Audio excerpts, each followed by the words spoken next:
Tuloy na nga ang US concert tour ni na Sharon Cuneta at Gabby Concepcion. Maaalalang nag-post kamakailan ng megastar ng may pa-intriga effect. Magkakaroon nga daw siya ng concert tour sa North America at meron na daw kontrata. Nakasaad sa caption, "A little bird told me that I'll have a concert tour in North America this fall. I already have the contract. Should I sign it? Please comment below." Na-excite ang mga fans sa linya na kasunod ng post na yon na "But I'm not alone." Meaning, may kasamang magpa-perform ang singer-actress.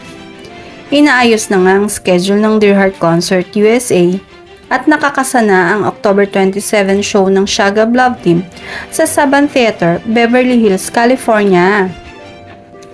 Ang NY Entourage Productions ng promoter na si Nancy Yang ay wala pang official announcement tungkol sa Dear Heart USA Concert Tour. Pero tuloy na talaga ito. May mga kumalat na ngang post ng nasabing magaganap na concert tour. At sinabi din na ito ay back-to-back concert. Kaya sa mga Shagab fans, search nyo na lang kung may tickets na bang ibinibenta. Nakakatuwa lang talaga na nagkasundo na ang kampo ni na Sharon at Gabby para matuloy ang USA concert tour ng dating mag-asawa. Sapat na yon para kiligin sa tuwa ang mga fans niya na sure kung sino ang makakasama ng kanilang idolo.